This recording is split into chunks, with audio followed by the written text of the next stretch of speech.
friends, and welcome back to my channel. My name is Alicia, and today I'm going to go through my entire owned TBR. I'm sitting right next to my bookshelf that has all of my owned and unread books on it.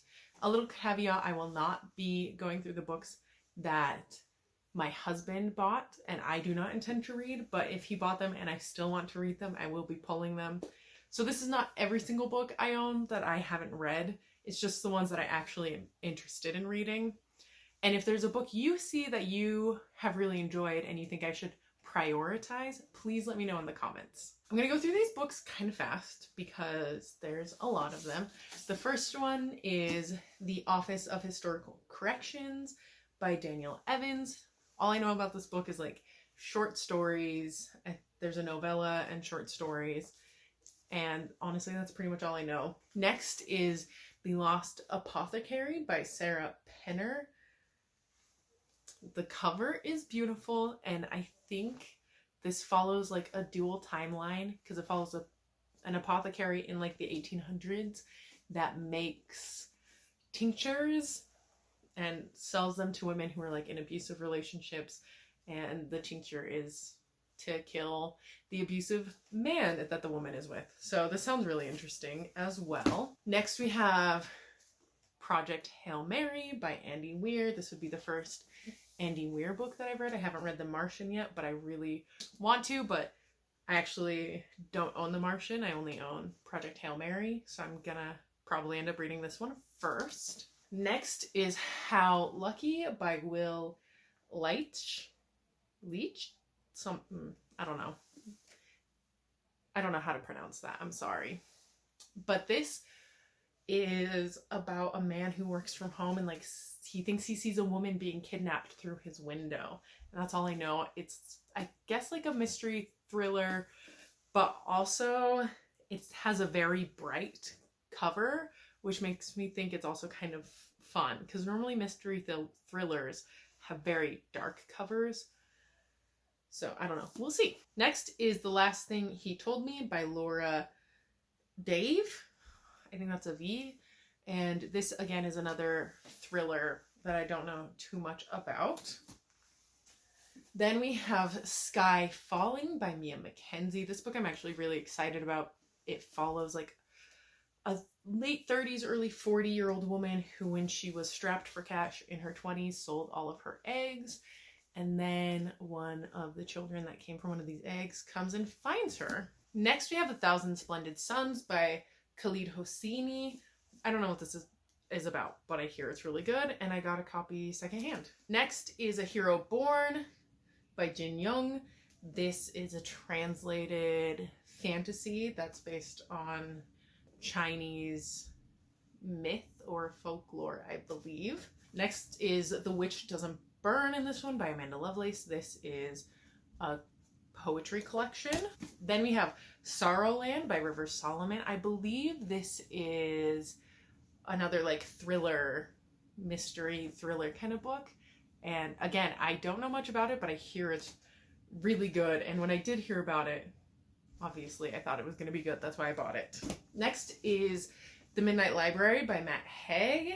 This is about a woman who goes into this library, I guess it's open at midnight, and finds books that talk about what her life could have been if she'd made different decisions. Next we have V by A.C. Crispin.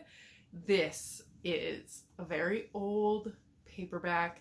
I've watched the TV series, both of them, because there was an old TV series, and then when I was, I think in high school, they remade the TV series. So I've watched both of the TV series, but I've never read the book. So I'm excited to read it. Then we have The Algebraist by Ian M. Banks. I honestly don't really know what this is about. I got this at a sale that one of my local bookstores was having when they were closing. So I got it for really cheap. I read the first paragraph and it sounded like very intriguing. So I went for it. Next we have Rhapsody by Elizabeth Hayden. I'm not really sure what this is about. The synopsis talks about a singer and it's fantasy, so that's enough for me to be interested. Next we have Pachinko by Min Jin Lee. This is, I know, a historical fiction following a Korean immigrant family. Next is 56 Days by Catherine Ryan Howard. This is a thriller that takes place like right at the beginning of COVID, and these two people meet in a grocery store line, and the next day Ireland shuts down and goes into lockdown because of COVID, and they end up living together, and by the end of the 56 days one of them is dead. Next we have Old Man's War by John Scalzi. This is sci-fi, and I think it's more in space, but I'm not 100% sure. Next we have actually two random books from the Choose Your Own Adventure series. Honestly, I probably have read these when I was younger. I got them, my parents brought like stuff of mine that they still had at their house, and this was in there. These two books were in there. It's The Lost Jewels of Nabuti and War with the Evil Power Master, and they're both by R.A. Montgomery. I don't remember reading them, so I would like to reread them, and I just think they're kind of fun. And War with the Evil Power Master, we actually have a card game based on this Choose Your Own Adventure story.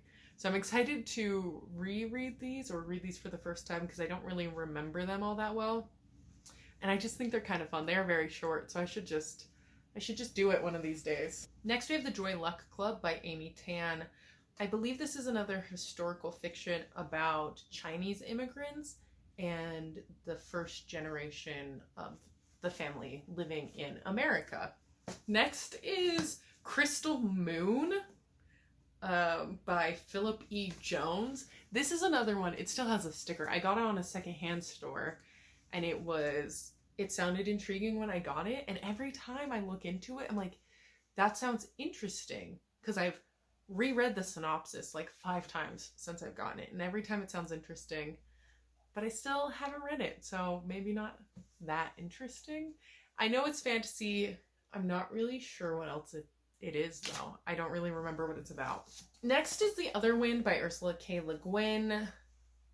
I have read one of her books so far, and I really enjoyed it, and I wanted to pick up this one, but then I found out it was like a companion to a series she has, so I'm waiting, and I actually need to read the series before I read this book. Next is Off Armageddon Reef by David Weber. I'm not sure where this came from. I know it's science fiction. I'm not very picky when it comes to science fiction. If you tell me it's science fiction, I'm probably going to be like, okay, I want to try it. So that one's that. And then we have Polgara the Sorceress by David and Lee Eddings. So David Eddings is a very well-known fantasy author that I've actually never read from, but he and his wife co-wrote this book about this sorceress. So it sounds interesting. Next we have the whole series, The Chronicles of Prydain by Lloyd Alexander. The second book of this is The Black Cauldron. This is like a classic middle grade, young, I don't know exactly the age range, but it's a classic children's series that I've actually never read, but I want to. Next we have Spindle's End by Robert McKinley. This is a book someone gave me for free, and it's probably not one I would normally pick up for myself. I've read a couple of other Robin McKinley books, and I have enjoyed them. They were pretty good. But normally when someone gives me a book for free, I try to read it before I get rid of it, just to see if I like it. I've found some really interesting books that way, but I've also had a lot of misses. But I want to at least try it before I give it away. Next is Illumination by Terry McGarry. This is another book that I got at the sale I mentioned earlier, where our local bookstore was closing down, and they had a really good sale on all their books. I read the first paragraph of this, thought it sounded interesting, so it's on my shelf now. And lastly on this list is Alive by Piers Paul Reed. This is a book about the Uruguayan rugby team that crash landed in the Andes Mountain. This was not written by one of the survivors, but by a journalist. And I have read multiple books about this story, and this is the only one I own that I have not yet read. And those are all of the books that I have on my owned TBR that I want to read. We have some other books here that I haven't read, but like I said, I'm not really that interested in reading them, so that falls to Philo to read them. I have quite a big stack here, so let me know what you think I should prioritize if you have read any of these books, and thank you so much for watching. I will see you in my next video.